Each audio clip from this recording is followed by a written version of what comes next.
Hello and welcome to the channel. Today's goal is fairly simple, in theory much harder. In reality, I simply want to get a few things done. First one, the window is stuck down on the inside, it needs to be up. It's been raining here lately. You can't have your window down on your car that lives outside a bunch.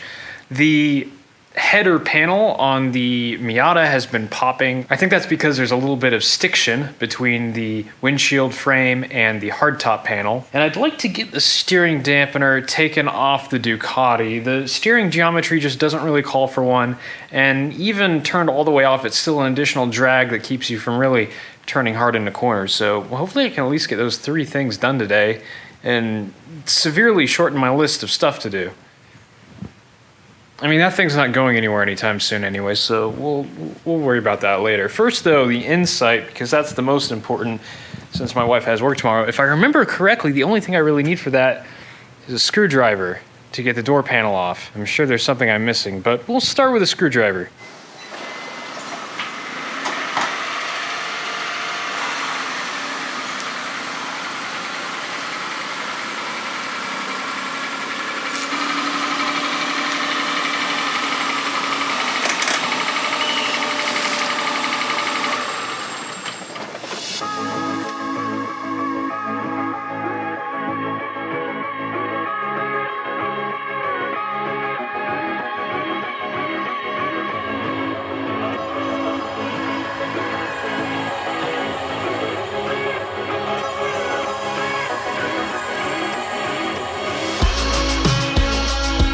So you're probably wondering what my plan is to get this up. The regulator is just fine, it's just the motor itself that isn't working. There is 12 volts getting here.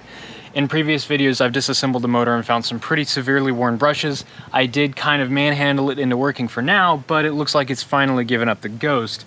So my only concern right now is getting this window up and up securely. And with the regulator holding it in place, I really have no way to do that. So what I'm gonna do is something I've actually done in earlier videos, and I'm not sure how well I explained it, so I'm gonna do it again. But basically what I'm doing is you can see the motor right here attached to this, this gearbox assembly for the regulator. There's two Phillips screws holding the can onto that motor. I'm going to stick a screwdriver in here and undo those screws, which is a fun trick. And I'm actually going to rotate the internals of the motor by hand to roll the window all the way up and then put it back together to lock it in place and leave this unplugged so that it doesn't roll itself down again. My wife actually knew not to use this door, but she got in the car and the window just started rolling itself down because this switch is, it's a little bit fiddly. And so we'll just leave that undone so that doesn't happen again. So it looks like I'm going to need a smaller Phillips, and I might actually want to unbolt this gearbox so that I can manipulate it a bit so that I can get to those screw holes. So quick trip to the shop for some tools and we'll get right on this. And this is going to be absolutely impossible to show, but I'm going to try anyway. This is a number 2 Phillips on this long extension here. I'm going to work that into the door, and then you can maybe potentially see it going down there right onto the screw head. And what doing it this way lets me do is put a large amount of force down on there to make sure I don't strip anything. And what I'm going to do, which I can't do with one hand, is I'm going to take this 1/4 inch and stick it right on there. Come on, come on. Here we go. And that is going to give me a whole bunch of torque to break that screw loose. So I can now push down with my thumb and then apply a torque. And a couple turns of that and it'll be loose enough I can just spin the shaft with my fingers and I don't need the wrench anymore. That's how I'm going to get those screws out of there. And of course, a bit driver with the right size shank would probably be much preferable to this, but I don't have one of those right now, so I'm just kind of doing the best with what I've got at the moment. The second one absolutely wasn't happening with the regulator in place, so I went and loosened all 3 bolts and wiggled it free, so now I can get on it here, down in there somewhere, and I already broke it free, so now I just got to spin that out, and then I can pull the can off. So now I've gotten the top and the bottom screws out. There they are. Now I can, and I put this back. Actually, I kind of want to finger tighten these down so that this doesn't try to walk off on me. And I'm just going to reach in here and pull out. There we go. Pull out the can. And there it is. That's just a couple of magnets, and yep. Pretty simple stuff. The orientation of this does matter. If you flip the orientation, the motor will run backwards, up will be down, and down will be up. Learned that the hard way when I put this door on. So the numbers face towards me. This video will be my reminder, and I'll set it down with the numbers facing me. But now you can see there, that's the commutator. I'm gonna reach up from below here. I can spin that and ever so slowly move the door. So I'm gonna reach in from here now, and ever so slowly, the door comes up. Or the window, sorry, I'm moving the window. And you can see how fast this is going. I'm going to be here a while. So I guess I'll time lapse it, and you can watch me struggle at a far more convenient speed.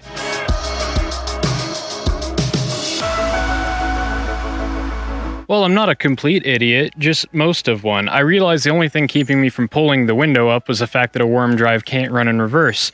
And then I realized I can just remove the worm from the worm drive. So this is the internal rotating part of the motor, and there is the worm drive that drives the actual gear train, and then there is the brush portion. So now I just gotta stick this back in and try not to damage those brushes more than they are already.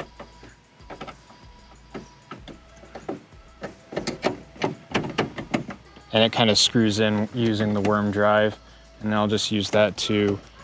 What is happening here? Remember when I said I wasn't an idiot? I take it back, I am the whole idiot. The worm gear is reverse threaded, so I gotta spin it counterclockwise to move it in. But it's in now, and the window is all the way up, making a nice seal. So now I just gotta stick the can back on, and then I have to try and work those screws back into place, which is gonna be an adventure for sure.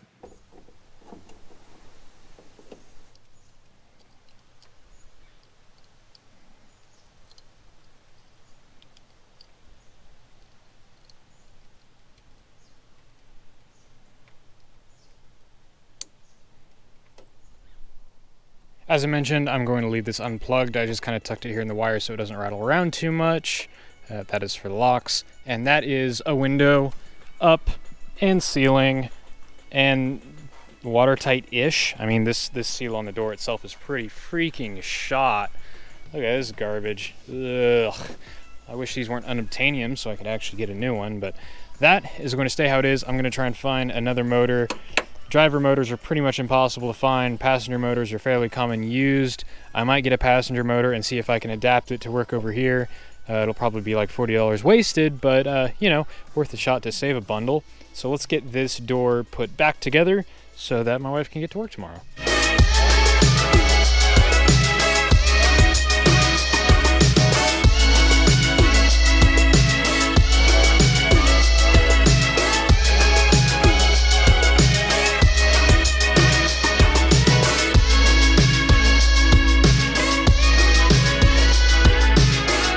The wife's car done for now, and I need to drive this thing more. I love it. Like, the AC is so good. That actually reminds me, the AC in the Miata has been lacking somewhat slightly. I think these have a cabin air filter. Let's take a look at that and see if it's all plugged up. I remember a huge, massive improvement in the AC in my LS400 when I replaced the completely clogged cabin air filter. So let's see what's going on there. Turns out NCs don't have cabin air filters, so I guess what I see is what I get with the AC, but I do still have the hardtop to lube, so flip and retract it just a little ways. That's good. Got my Shinetsu grease. Just gonna slap it on there. So I was hearing a popping noise from up in here, which I believe was the sound of these seals moving against each other. So I'm just gonna lube this up real well, and then it'll, you know, transfer lubricant to this side. This Shinetsu grease is a Honda product. It's actually a Honda part number. You can get it at Honda dealerships. Honda. and people swear by it, like on all Miatas. And just gonna, yep, get that nice and good. And this stuff manages to lubricate without being sticky, so you're not gonna get a bunch of dust sticking to the lube and building up and whatnot. And it helps if you apply it with the dirtiest hands possible. That's really good for the cleanliness of your seals. What? That's not factory. I'm just gonna forget I saw that. Remember to smear it on your paint as much as possible. You wanna make sure that your paint is well lubed. That's basically how ceramic coating works. True story.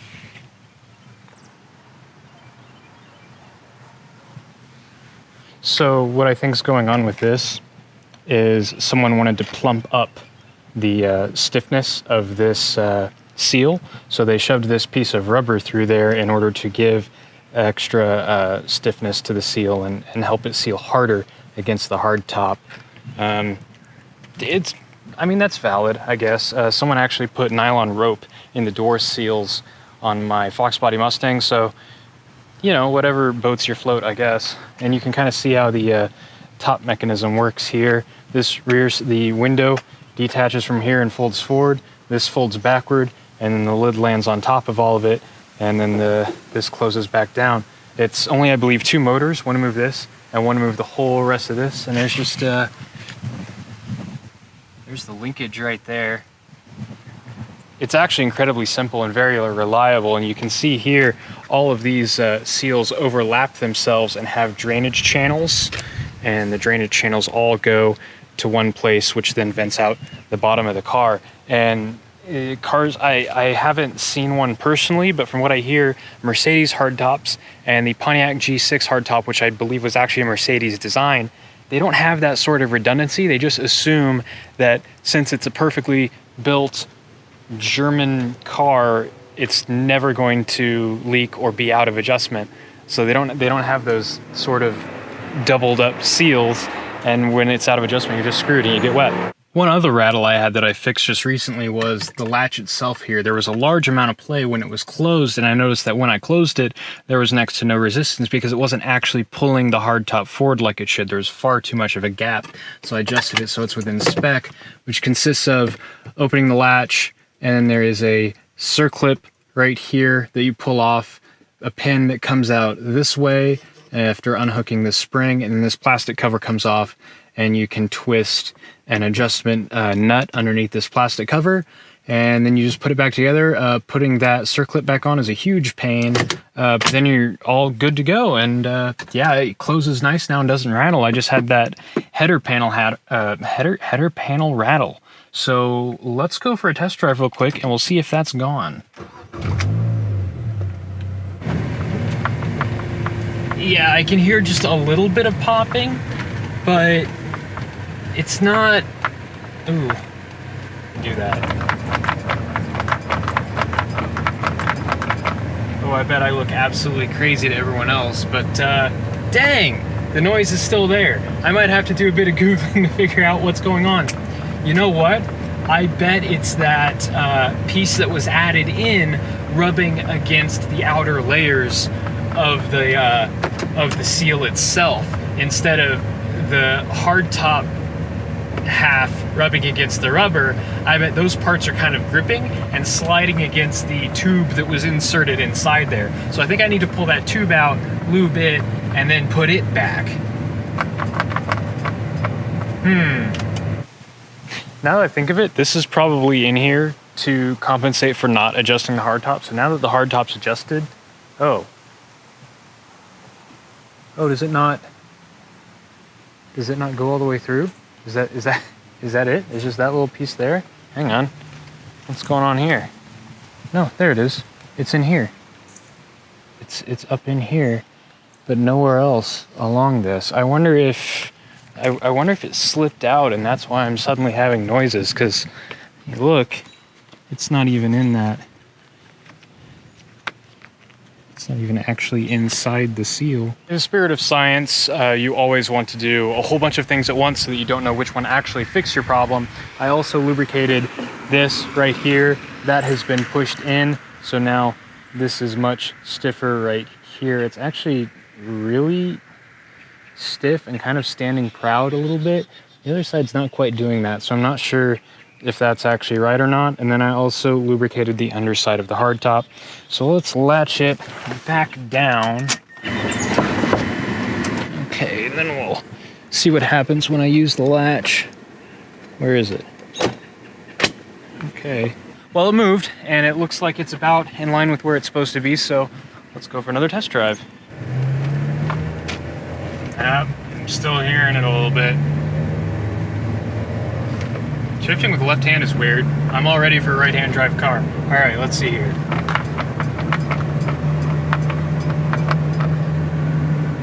It's definitely better, but nope, still there. Still a creaking from that header panel. That's very strange. That's a pretty recent thing too.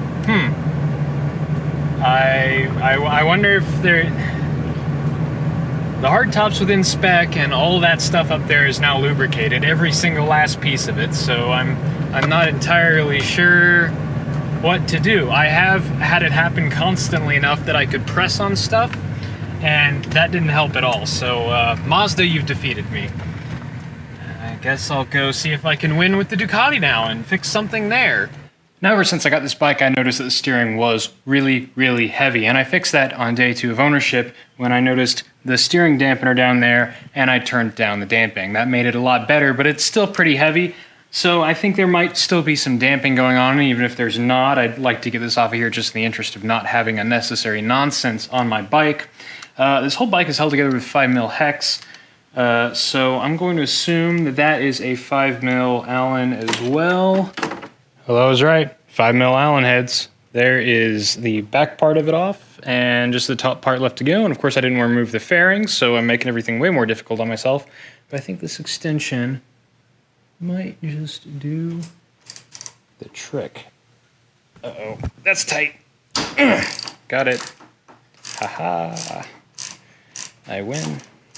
Here's the steering dampener. It's basically just a Heim joint at either end, connected this side to the frame and this side to the forks, and then you've got an adjustment knob here. Right now it's all the way loose, and there's still a bit of resistance there. And then if you turn it all the way up, which is where it was when I got it,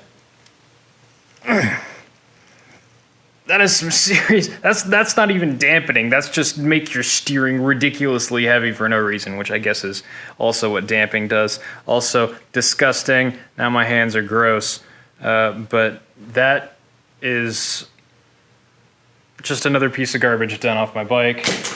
Out of here. Steering, yeah, it's easier. This car is gonna be super flickable, this bike's gonna be super flickable now. I'm really excited to go ride it. Might go do that while this video footage is all importing. And I'll see you all next time. Thanks for watching.